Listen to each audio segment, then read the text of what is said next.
Mais ce que nous constatons, c'est que si quelque chose nous rend plus riches, ou rend nos vies plus efficaces, ou fait progresser notre qualité de vie, cela est adopté. Anthony Scaramucci est un financier américain, auteur, conférencier et leader d'opinion, ainsi que le fondateur et associé directeur de Skybridge Capital, une société mondiale d'investissement alternatif proposant des produits de fonds spéculatifs, multistratégies et des services de conseil pour les particuliers et les institutions. Si vous essayez de faire quelque chose, faites-le. Vous serez plus heureux avec vous-même si vous le faites et que vous échouez que si vous n'essayez pas. J'ai été humilié par la vie, j'ai été humilié par les marchés, et vous pouvez avoir tort. Mais si vous avez tort pour les bonnes raisons, ça me va.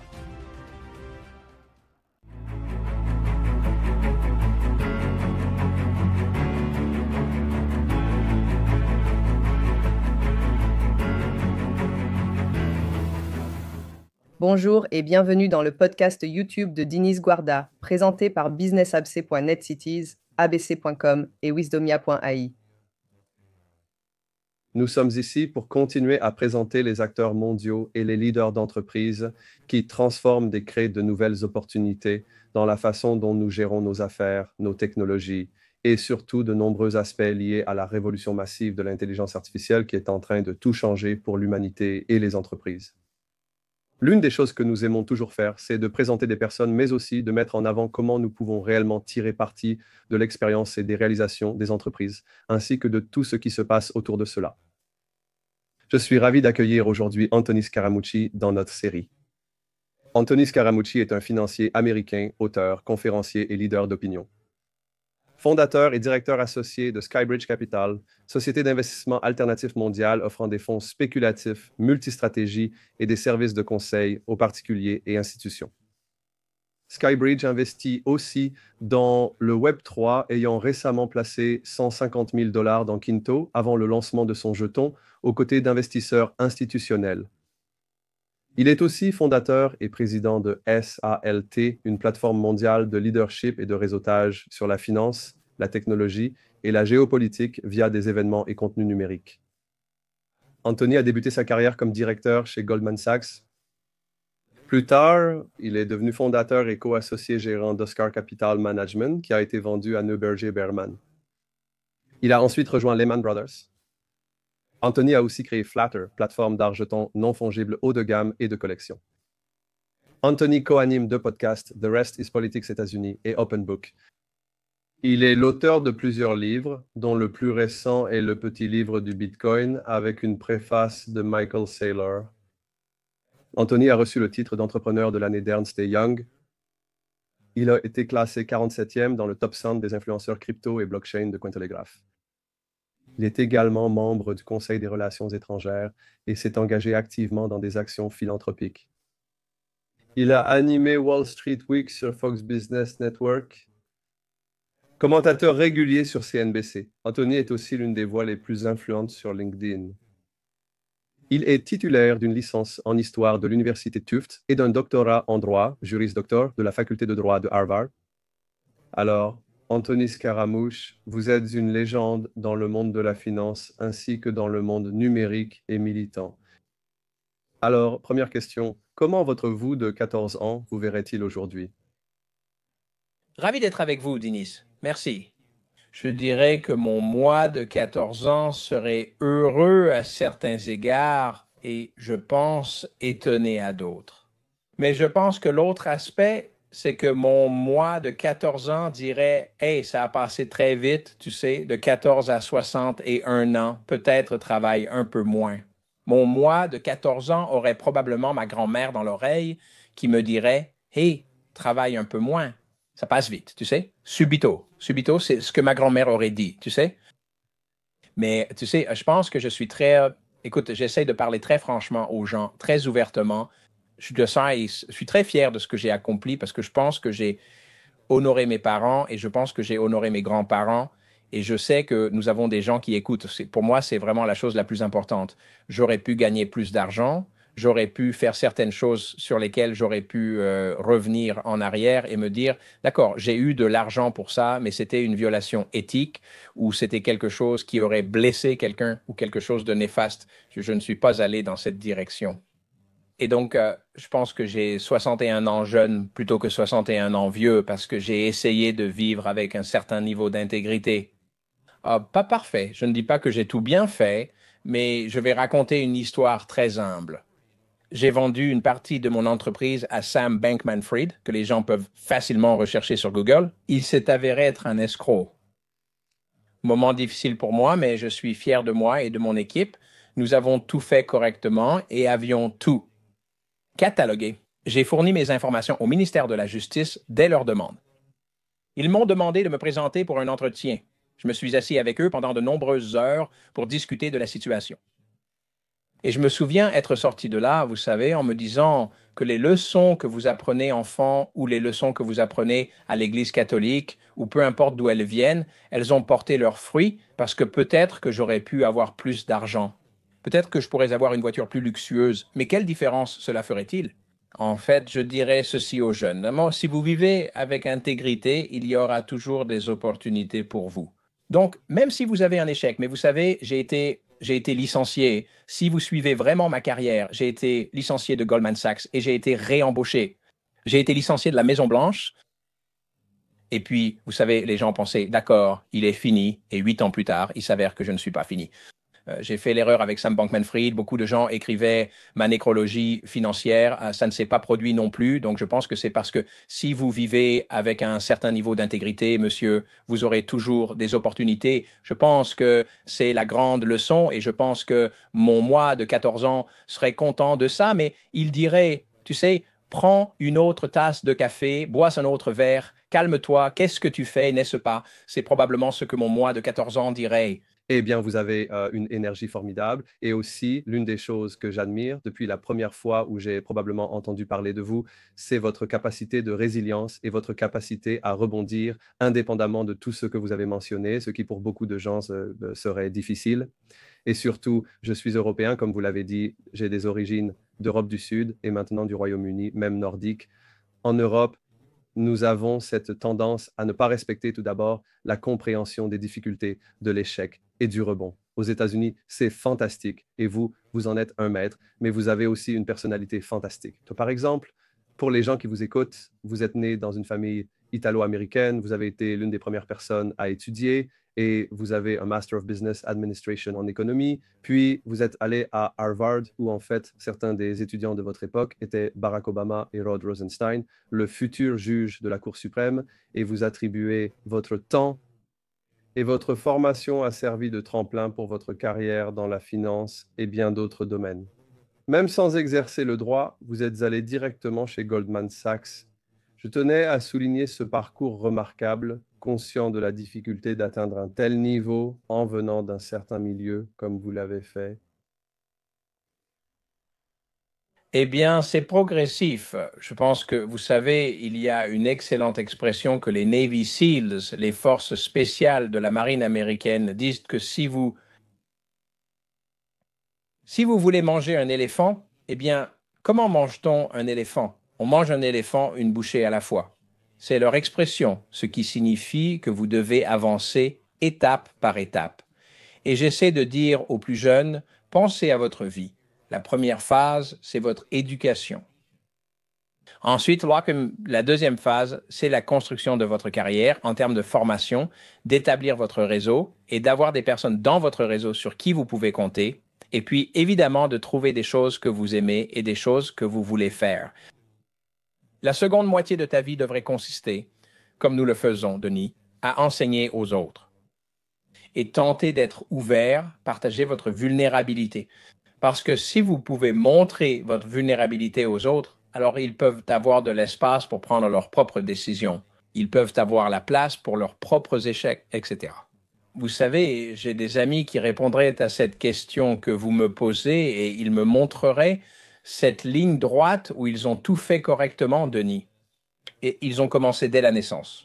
Ils sont nés et je suppose qu'ils ont pris le biberon correctement et ils ont tout fait comme il fallait du début à la fin et c'est complètement bidon. vous le savez, et je le sais aussi, donc ce n'est pas vrai. Et je préfère que les gens entendent la vraie histoire, l'anxiété, les hauts et les bas, les mauvaises décisions qui mènent parfois à de mauvais résultats et à une mauvaise presse, les bonnes décisions. Et comment avons-nous pris cette décision? Parfois, les meilleures décisions sont accidentelles, mais c'est juste que vous prenez un risque, vous savez. Et donc, quand j'étais à l'école primaire, dans une école publique à New York, j'avais de très bons enseignants et les gens pensaient que j'allais aller dans une bonne école. Mes parents avaient un peu d'argent, mais mon conseiller au lycée disait il faut l'envoyer à l'école privée Tufts. C'est à Boston, il réussira très bien là-bas. Et mes parents ne savaient pas vraiment, et moi non plus, mais j'ai eu de bons conseils. Vous savez, j'ai eu de bons professeurs qui m'ont donné de bons conseils. Et donc, quand je suis arrivé à Tufts, j'ai commencé à avoir de très bonnes notes. Et puis, dans la communauté italienne à New York, vous savez, les parents voulaient que vous deveniez médecin ou avocat. Honnêtement, je ne supportais pas la vue du sang. Alors, je suis devenu avocat. Je ne serais jamais devenu médecin. Je ne supportais pas la vue du sang. J'aurais aimé qu'il y en ait plus. J'aurais aimé que ce soit plus sophistiqué que ça. J'aurais aimé que ce soit plus analytique en profondeur, mais ce ne l'était pas. Et donc maintenant que je suis à la faculté de droit, que je prends un peu de l'âge, je me rends compte que je n'aime pas vraiment ça. Je n'aime pas vraiment la fac de droit. Et maintenant, je suis en fac de droit et je vais au centre de carrière. Moi, il y a de nombreux métiers intéressants dans la banque d'investissement et à Wall Street. J'aime le business. J'avais une tournée de journaux enfants et j'ai occupé divers emplois. Je me suis dit, je vais essayer ça. Mais Denis, c'était très difficile parce que je n'avais jamais travaillé dans un immeuble de bureau auparavant. Je n'avais jamais vu un immeuble de bureau. Mon père ne travaillait pas dans un immeuble de bureau. J'étais mal habillé, je n'avais pas les bons vêtements quand je suis allé à l'entretien d'embauche. Je me rappelle que le gars m'a dit, tu es intelligent, mais il te faut un meilleur costume. Celui-ci n'est pas assez bien pour Goldman Sachs. J'en ai été gêné. Mais ensuite, tu peux faire deux choses. Tu peux être embarrassé par ça et ne pas aller à l'entretien. Tu peux être gêné, acheter le costume et tenter de t'intégrer. Et donc, j'essaye de le dire aux gens d'un point de vue très honnête, mais pour passer de la famille, d'où je viens à là où je suis, j'ai dû prendre d'énormes risques. J'ai dû. Si je n'avais pas pris ces risques, je ne serais pas là aujourd'hui et je n'aurais pas connu ces hauts et ces bas. Permettez-moi de préciser ceci aux plus jeunes. Si vous essayez de faire quelque chose, faites-le. N'ayez pas peur de l'échec, vous pouvez le surmonter. Ce qui sera difficile pour vous, c'est de ne pas essayer. Vous serez plus heureux, vous serez plus satisfait de vous-même si vous essayez et que vous échouez que si vous n'essayez pas. Et franchement, c'est l'histoire de ma vie. Eh bien, quelle histoire. Donc, chez Goldman Sachs, comme vous l'avez dit, vous avez été licencié puis réembauché et vous êtes finalement devenu vice-président de la gestion de patrimoine privé de la banque. Ensuite, vous avez quitté Goldman Sachs pour lancer Oscar Capital Management, puis après l'avoir vendu à Nerv Bergman, vous avez fondé Skybridge Capital en 2005. Donc, 20 ans sous les projecteurs du monde financier et au sein de deux des plus grandes organisations du monde, parce que Goldman Sachs. Et puis, Oscar a aussi été vendu à Lehman Brothers, enfin, entre-temps. Et ensuite, bien sûr, la création de Skybridge. Parlez-nous de tout cela. Comme vous l'avez dit, il y a beaucoup de risques, mais aussi beaucoup d'apprentissage. Et vous êtes à la pointe des marchés de capitaux, avec tous les défis que les 20 dernières années des marchés financiers ont apportés. Je dirais que Goldman était un endroit formidable. J'y ai reçu une formation exceptionnelle, j'y ai des amis, cela fait 40 ans que je suis dans le métier. J'ai quitté Goldman Sachs il y a 29 ans pour être exact. Et je dirais que j'ai encore des amis aujourd'hui. Je prends le téléphone, j'appelle quelqu'un de mon époque chez Goldman Sachs et c'est toujours une expérience formidable. Donc je dirais que Goldman avait une bonne culture. Goldman était très axé sur la conformité, ce qui était bien pour moi parce que je n'ai jamais vraiment voulu faire quelque chose de mal. Et donc Goldman nous a appris, je pense qu'un bon leader enlève la pression à ses équipes en leur disant de faire ce qui est juste. Un mauvais leader dirait simplement, Denis, j'ai besoin que tu commettes un délit d'initié. J'ai besoin que tu fasses du mal à quelqu'un pour gagner de l'argent. Chez Goldman Sachs, on ne faisait pas ça. Et donc, c'était vraiment une bonne base, un bon fondement.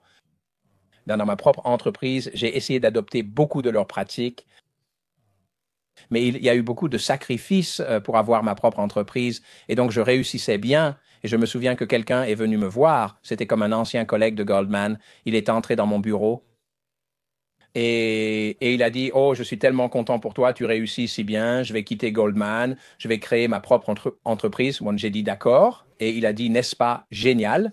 J'ai dit, oui, c'est génial, mais c'est aussi difficile, je travaille plus dur, je n'ai pas quelqu'un comme les informaticiens pour réparer ma technologie. Je dois embaucher cette personne, mais car je n'ai personne pour sortir le courrier. C'est difficile.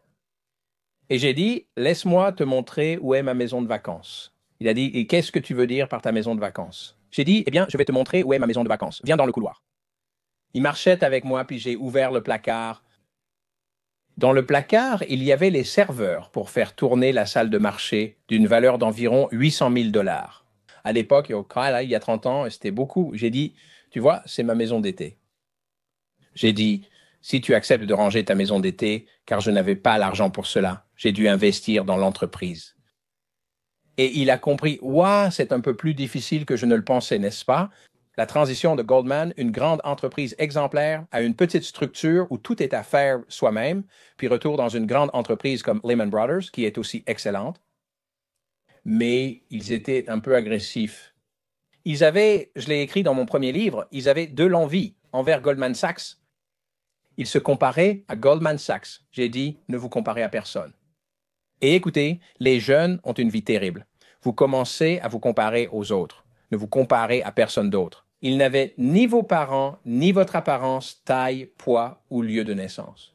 Ne vous comparez à personne. Vivez la vie que Dieu ou l'univers vous a donnée et profitez de la vie que vous avez. C'est une vie temporaire. Profitez-en. Vous n'avez pas à regarder autour de vous et vous savez être triste si vous n'êtes pas plus riche ou être triste si vous n'êtes pas meilleur. Qui s'en soucie? Personne ne s'en soucie. Et Lehman était comme ça, et je pense qu'ils ont pris trop de risques, et je pense que c'est ce qui a causé la faillite. Mais j'ai quitté Lehman, heureusement, avant la faillite, et ils m'ont aidé. Ils m'ont aidé à développer Skybridge. Et donc, la dernière chose que je dirais avant de passer à une autre question, c'est faites-vous des amis?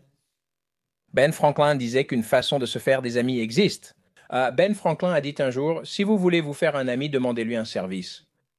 Je vais donner un exemple. Toi et moi, on ne se connaît pas vraiment, on a juste un peu échangé. Tu m'as demandé de faire ça. Je suis content de le faire parce que ça va créer une relation entre toi et moi, j'espère. Et il y aura une certaine alchimie et potentiellement une réciprocité à long terme où je pourrais être en position de t'aider et tu pourrais être en position de m'aider. Et donc Ben Franklin, l'un de nos pères fondateurs, les plus drôles, les plus malins et les plus intelligents, avait cet esprit, mais il avait aussi cette humilité de demander une faveur à quelqu'un. Tu peux créer une vraie amitié. Je l'ai donc fait dans ma carrière et j'ai amené ces personnes à m'aider à développer Skybridge. J'adore ça, c'est très spécial et c'est vrai. Je pense que c'est quand tu entres dans ta fragilité et que tu atteins ce moment où tu interagis vraiment avec la personne, que la magie opère, que la véritable relation se crée. Et je pense qu'on a oublié ça dans tout ce qui concerne la gestion financière, le management de haut niveau, les médias. Donc Skybridge est un gestionnaire d'actifs alternatifs et le deuxième, un conseiller en investissement. Donc tu l'as développé pour en faire un grand organisation financière et tu as aussi intégré des actifs traditionnels dans la crypto. Donc, la première question concerne un peu la création de Skybridge, où elle en est aujourd'hui. Et la deuxième partie, comment la crypto est-elle arrivée et devenue si importante pour toi? Encore une fois, ce sont d'excellentes questions. Et je veux juste rappeler aux gens que l'entreprise a 20 ans, mais que nous l'avons transformée et adaptée peut-être 4 fois depuis sa création. Et je vais raconter l'histoire de cette façon. J'ai un très bon ami, Wolfgang Puck, et vous connaissez peut-être Wolfgang. Wolfgang est un restaurateur. Il possède de nombreux restaurants select dans le monde entier, mais son premier restaurant, il l'a ouvert à Beverly Hills et le nom du restaurant était Spago, S-P-A-G-O. C'était très célèbre, comme un restaurant fusion.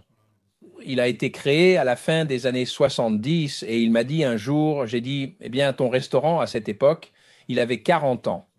Il a 50 ans aujourd'hui, mais 40 ans à l'époque. Et il m'a dit, oui, il a 40 ans, mais j'ai dû recréer le restaurant plusieurs fois. J'ai demandé ce qu'il voulait dire. Il a répondu qu'il ne pouvait pas garder la même décoration ni le même menu qu'en 1970. Les gouttes et les gens changent. On ne fume plus au restaurant. Il n'y a plus de cendrier.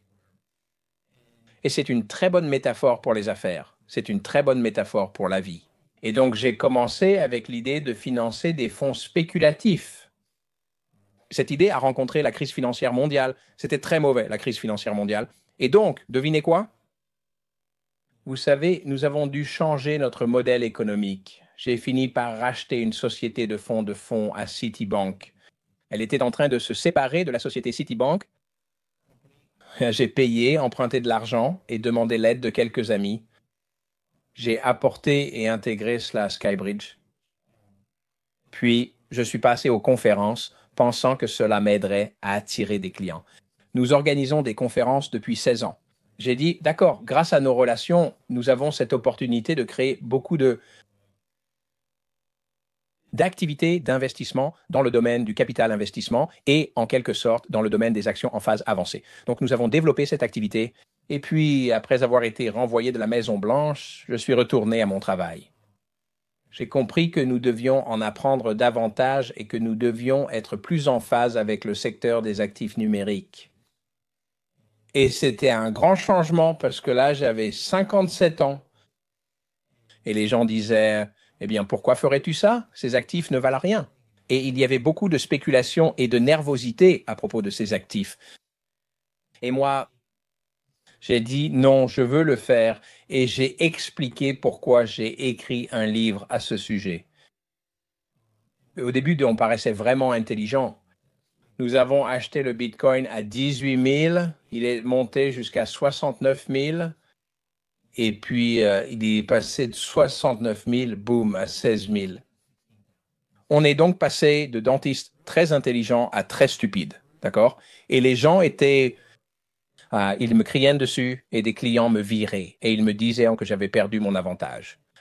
Et ils me disaient comment j'avais pu faire ça, comment j'avais pu faire ça. Et puis, vous savez, comme je suis très connu, ils ont commencé à écrire de mauvaises histoires sur moi. Et je vais vous montrer quelque chose parce qu'on est sur Zoom. Je ne sais pas si vous pouvez voir ça. C'était la une du New York Post. Vous voyez ça? C'est moi en train de couler. C'est moi en train de couler. Vous voyez, c'est moi qui coule dans le bateau du Bitcoin. Il y a un petit canot et ils m'ont fait ressembler à Tyrion Lannister de Game of Thrones et je coule dans le bateau. Et on disait que j'étais idiot et que j'allais perdre mon entreprise. C'est comme.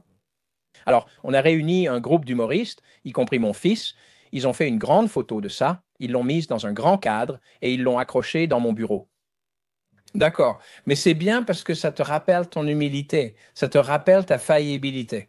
Mais on est resté dedans. Une autre leçon importante. Nous avons apporté quelques changements. Et après de nombreuses recherches, convaincus d'avoir raison, nous avons persévéré. Tu es critiqué. Oui, je le suis. D'autres écrivent de mauvaises histoires sur toi. Oui. Pourquoi rester dedans? Parce que je crois en moi. Je crois en mon équipe de recherche et je crois en ce que nous faisons. Je suis prêt à prendre le risque et à accepter d'avoir tort, car on peut se tromper. Croyez-moi, la vie m'a appris l'humilité. J'ai été humilié par les marchés et on peut se tromper. Mais si vous vous trompez pour de bonnes raisons, ça me va. Et donc, oui, Skybird a 20 ans, mais c'est peut-être 4 ou 5 adaptations majeures pour qu'il atteigne 20 ans. L'entreprise que j'ai aujourd'hui, laissez-moi reformuler cela. Si j'avais laissé mon entreprise lancée en 2005 telle qu'elle, elle aurait sans doute fermé aujourd'hui.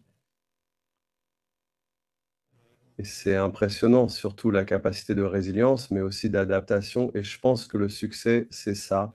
C'est ta capacité, comme tu l'as dit, bon, les gens qui disent moi, que tu es toujours comme ça n'existe pas. Et tout le monde a ses défis d'une manière ou d'une autre.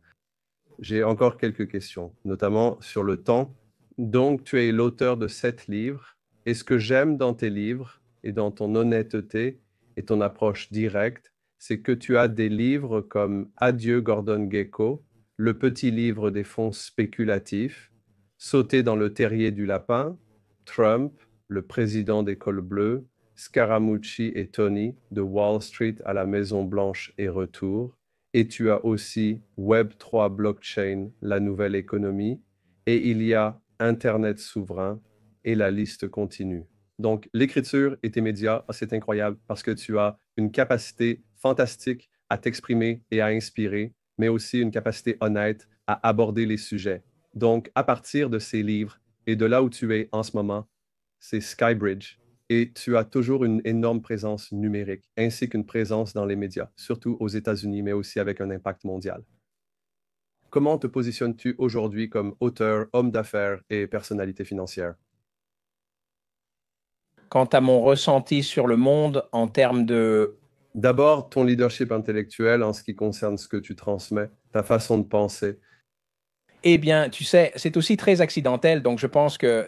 Enfin, laisse-moi dire ceci. Quand j'ai été renvoyé de la Maison Blanche, si tu veux vraiment rire, retourne lire ce que les gens ont écrit sur moi. C'est drôle. Et tu fais partie du casting de Jersey Shore. C'était Tony Soprano sur le Potomac. Il me malmenait de vraiment. Il se moquait de moi dans Saturday Night Live. Les humoristes de fin de soirée disaient beaucoup de choses méchantes. Ensuite, les commentateurs des chaînes d'information en continu disaient toutes sortes de choses. Et je me souviens que je suis allé voir ce responsable de la communication de crise comme un spécialiste des relations publiques et je lui ai demandé, d'accord, que dois-je faire?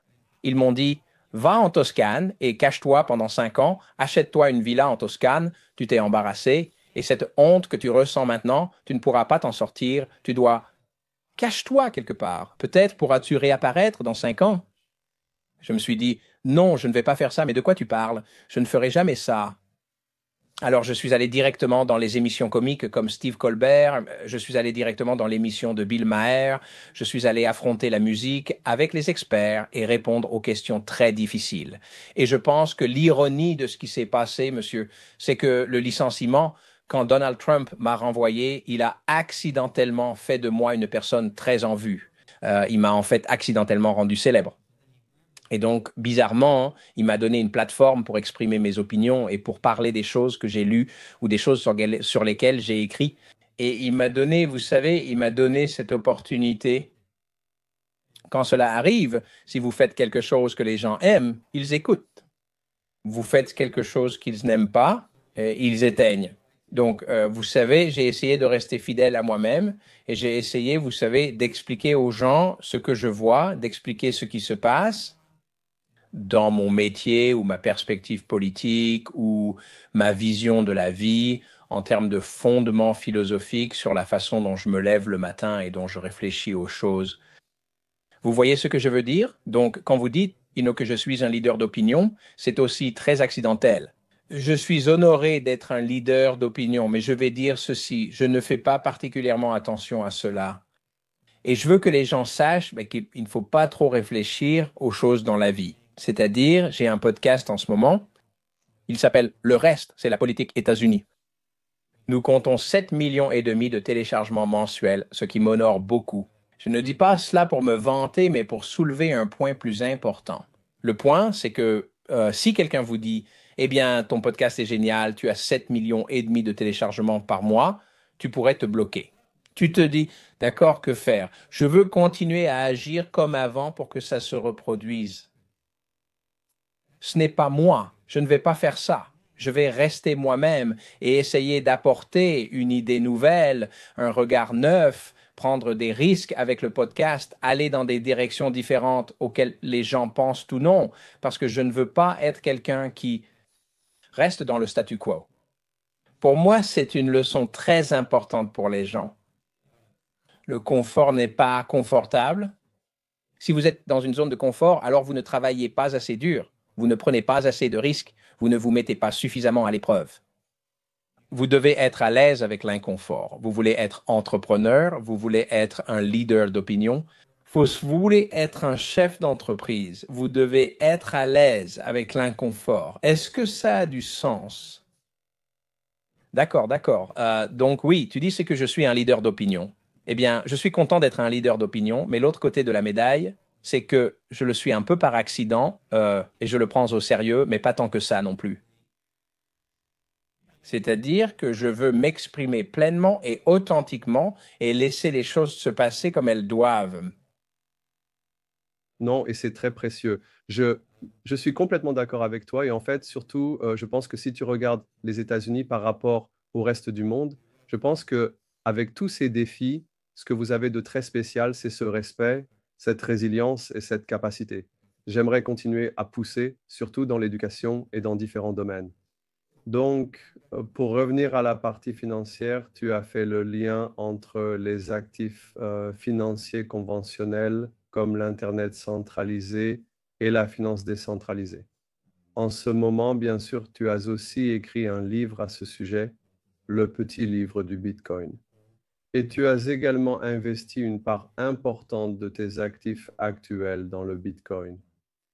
Et aussi, tu t'es concentré sur le Web3 et tu as une vision à long terme pour le Bitcoin et le marché plus large des crypto-monnaies. J'aimerais aborder ce sujet parce que tu as un solide parcours financier, bien sûr, sur les plus grandes plateformes, mais tu es aussi devenu un évangéliste dans ces domaines. Alors, comment pouvons-nous voir cette monnaie centralisée et la monnaie décentralisée et comment pouvons-nous créer ce pont? Parce que l'un des défis, et je veux aussi être provocateur dans cette vidéo, c'est que nous avons un paradoxe en ce moment dans l'économie mondiale. Nous avons l'économie mondiale qui fonctionne avec ce genre de système bancaire conventionnel et un monde qui fonctionne en dehors des systèmes bancaires conventionnels et les deux choses fonctionnent en parallèle. Bien sûr, si tu regardes, il y a 4 000 milliards de dollars de forex échangés chaque jour, alors que l'ensemble des marchés de capitaux, en fait toute l'industrie financière crypto, pourrait atteindre 11 000 milliards de dollars probablement dans quelques années selon les données d'American Express. Mais il y a aussi beaucoup de travail à faire là-dessus, notamment du côté de Mastercard. Donc aussi du point de vue de l'investissement, souviens-toi que tu es réglementé. Le fonds et tout le parcours que tu as. Ouais, donc je suppose que voilà ce que je dirais. Je dirais que les nouvelles choses sont difficiles à adopter. Je dirais de regarder à travers l'histoire, même la technologie en ce qui concerne l'armement. Où les gens qui avaient de meilleures armes prenaient plus de territoire aux peuples plus faibles et moins chanceux qui avaient moins de technologie. Je dirais que j'ai constaté, sur plus de 5000 ans, si vous lisez les livres qui sont derrière moi ou les livres que j'ai dans ma bibliothèque chez moi, ce que nous apprenons, c'est que s'il existe une meilleure technologie, elle finit par être adoptée. Je pourrais rester dans ma calèche à regarder passer la voiture sans chevaux en pensant c'est une mode passagère. Personne ne va faire ça. Ou pourquoi aurais-je besoin du téléphone? J'ai le pigeon ou j'ai le service postal? Pourquoi aurais-je besoin du téléphone? Mais ce que nous constatons, c'est que si quelque chose nous rend plus riches ou rend notre vie plus efficace ou fait progresser notre qualité de vie, cela finit par être adopté. Donc, je dirais simplement aux gens à propos de la blockchain et de cette technologie, si vous pouvez éliminer l'intermédiaire de nos transactions, parce que depuis 5000 ans, nous avons un intermédiaire et encore un autre intermédiaire. À chaque transaction, l'argent provient du gouvernement. Nous pouvons échanger entre nous, mais nous faisons confiance à un morceau de papier ou à un chèque d'une banque où l'argent est lié au gouvernement. Et nous faisons des allers-retours entre nous en utilisant un tiers. Si je vous disais que nous pouvons désormais programmer un système pour échanger de la valeur entre nous sans tiers, laissez-moi vous donner deux exemples. Premier exemple, vous venez dans un restaurant, vous avez une carte de crédit, mais il y a des frais de 3,5% pour utiliser la carte de crédit. Et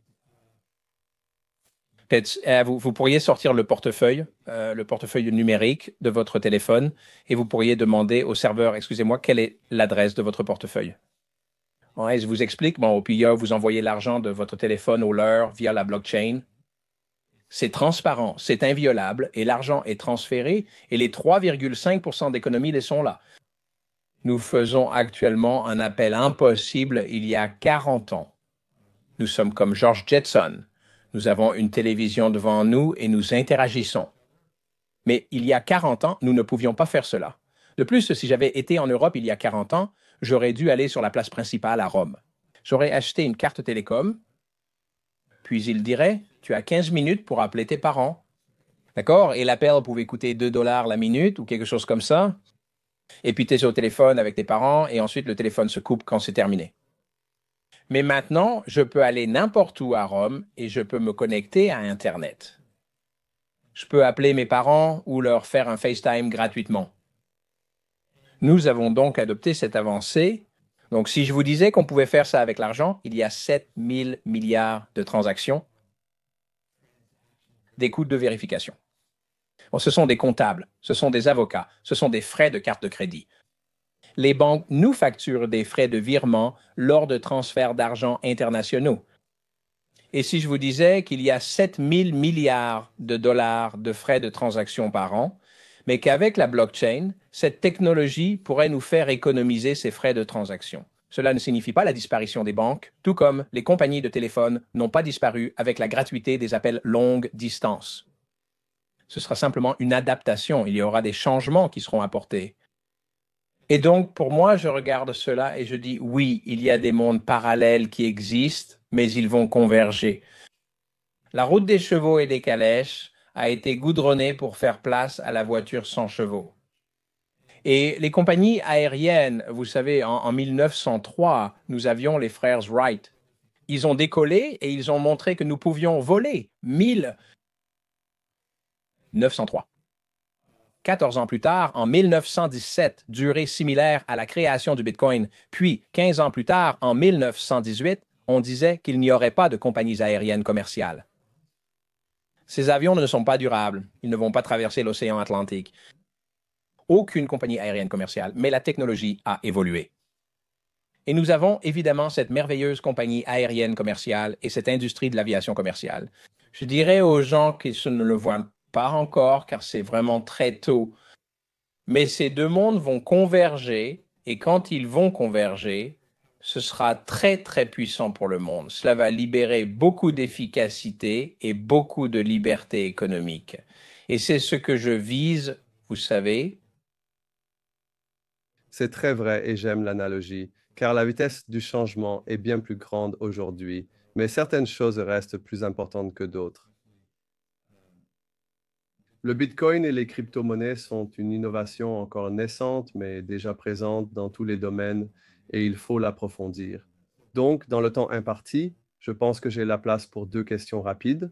Vous avez fait beaucoup de choses, mais l'une des choses que je trouve particulièrement remarquable, c'est SALT, la plateforme d'investissement mondiale qui connecte les propriétaires d'actifs institutionnels avec les gestionnaires d'actifs et les entrepreneurs technologiques.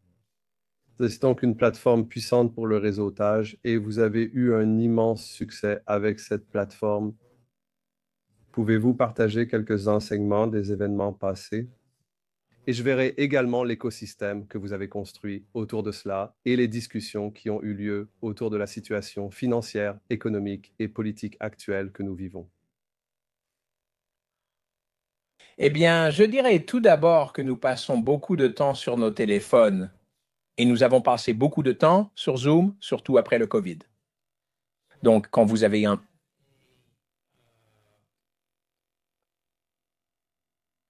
conférence, vous pouvez rencontrer des gens, apprendre ensemble et participer à des tables rondes. Je dis aux gens qu'à ma conférence SALT, je veux 3 choses. Je souhaite que les gens viennent apprendre. Ainsi, nous organisons des tables rondes pour favoriser l'apprentissage mutuel. Je veux que les gens se rencontrent pour faire plus de business ensemble. Et puis, troisièmement, et je pense que c'est un point très important, c'est que je veux que les gens s'amusent. Donc, j'ai fait venir des groupes de musique. Et j'ai organisé des balades en char à foin quand on était dans le Wyoming. J'ai organisé des soirées en boîte de nuit quand on était aux Bermudes. Je cherche des activités qui donnent envie aux gens d'y aller et de s'amuser.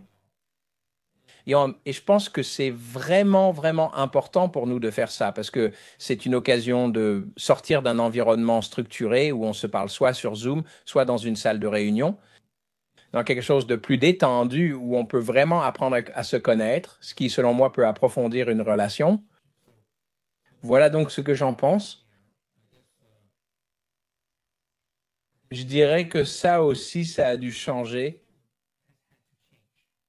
Et donc, après le Covid, il y avait tellement de gens en ligne et il s'est avéré que les intervenants très connus suscitaient moins d'intérêt. Après le Covid, engager Hillary Clinton, Barack Obama ou George Bush n'était plus aussi amusant et n'intéressait plus vraiment les gens. Et donc, j'ai encore changé d'approche. Je suis passé dans un autre domaine, si vous voulez, où j'ai rendu ça plus petit, j'ai rendu les événements plus intimes et ça a été meilleur pour notre entreprise. J'ai dit, et c'est incroyable, les différentes choses et les retours que tu as. Donc, dernière question. Tu es en ce moment même à l'épicentre du monde financier, du monde de la crypto, du monde des médias et du monde politique. En fait, tu es aussi impliqué dans le nouveau parti d'Elon Musk, ou du moins tu le soutiens. Alors, comment vois-tu la suite pour toi? Et j'ai aussi adoré un de tes derniers épisodes. Celui-là, je le recommande à ceux qui nous écoutent. C'est incroyable parce que c'est une provocation que j'adore. Échoue plus souvent, c'est ton titre. Et j'aime ça parce que je pense que si tu ne le fais pas, tu mets un préjugé sur l'échec. C'est ça le problème. Je sais que ce n'est pas un problème pour toi, mais quelle est la suite? Eh bien, tu sais quoi? Je veux faire plus dans ce métier. J'aime notre secteur. Je poursuis l'écriture d'un livre politique. C'est un livre sur ce qui est arrivé à l'Amérique, comment nous avons assisté à la montée du populisme. Cela est arrivé en Italie avec Berlusconi, au Royaume-Uni avec Nigel Farage, le Brexit et les Gilets jaunes. En France, savez-vous comment cela s'est produit dans les démocraties occidentales? C'est intéressant car la Seconde Guerre mondiale date d'il y a 80 ans. Et donc, ce qui finit par se passer, c'est qu'une partie de la mémoire, une partie de la mémoire institutionnelle, des raisons pour lesquelles nous avons mis les choses en place, est en train de disparaître. Et par conséquent, nous devons maintenant repenser le monde selon notre trajectoire. Donc, je vais simplement expliquer ce qui, selon moi, a fonctionné à la fin de la Seconde Guerre mondiale, ce que, franchement, je pense que nous devrions envisager de préserver, mais aussi reconnaître que nous devons apporter certains changements et proposer quelques recommandations sur ce que devraient être ces changements pour rendre le monde plus pacifique, plus prospère et plus interconnecté. Eh bien, je pense que c'est incroyable et je pense que garder dans votre monde l'idée de cette résilience ainsi que vos livres et la façon dont nous avons rassemblé tout cela est remarquable. Donc, une dernière chose, si nous avons encore quelques minutes, c'est que du côté des crypto-monnaies et du côté financier, d'accord, ce sont les deux domaines qui, de toute évidence, sont en train de fusionner de plus en plus. Et bien sûr, nous avons aussi l'intelligence artificielle. Nous venons d'avoir une entreprise qui a atteint une valorisation de 4 000 milliards grâce à la vague de l'intelligence artificielle. Comment percevez-vous cet aspect en tant que spécialiste de la technologie appliquée à la finance? Depuis vos serveurs chez vous jusqu'à différentes choses, comment voyez-vous ce type de passerelle alors que l'intelligence artificielle devient si avancée et que la crypto n'est toujours pas suffisamment adoptée? Nous avons la finance traditionnelle et non traditionnelle, ce qui représente, selon moi, un grand défi. Les gens. D'accord, eh bien, c'est quelque chose que je voudrais vous dire. Rappelez-vous que l'intelligence artificielle est un programme informatique et que la crypto est en fait un programme informatique. Je pense que l'intelligence artificielle, à mesure que nous l'adoptons, dépendra de plus en plus de l'argent programmable. Avec une intelligence et un argent programmable, ces éléments vont fusionner. On utilisera donc davantage d'argent programmable. N'oubliez pas qu'en Occident, l'argent a été corrompu par les politiciens qui en créent toujours plus. Nous faisons trop de promesses au peuple. Nous refusons de les taxer, alors nous le faisons via l'inflation et la dévaluation monétaire. C'est pourquoi en Inde, beaucoup de gens aiment l'or parce qu'ils voient ce qui arrive à leur argent. C'est pourquoi il y a beaucoup d'inflation aux États-Unis. Les gens ont choisi l'or, la crypto et des actifs tangibles comme le Bitcoin. Et donc, ce que je vous dirais, c'est qu'à mesure que nous progressons avec l'intelligence artificielle, cela va libérer plus de productivité, ce qui pourrait en fait créer un monde plus abondant. Je pense que nous allons avoir une monnaie plus sûre. Nous n'allons probablement pas vouloir que notre argent soit centralisé où l'on peut prendre la nature arbitraire ou capricieuse d'un politicien ou d'un banquier central pour corrompre votre argent. Je comprends cela car mon père était ouvrier. Et donc, si vous preniez son argent à travers l'inflation, vous preniez son temps et son travail. Si vous êtes riche et propriétaire, la valeur de votre maison augmente. La valeur de vos actions augmente, au moins en chiffres nominaux, en fonction de ce qu'ils font à la monnaie. Si vous ne possédez rien, juste votre temps et travail, ils vous paient 1 000 $ puis prennent 10% à cause de l'inflation. Vous avez 900 $ de pouvoir d'achat. 10% de votre vie ont été volés. Vous voyez ce que je veux dire? Donc, je pense vraiment que ces choses vont fusionner et je pense qu'elles vont progresser ensemble.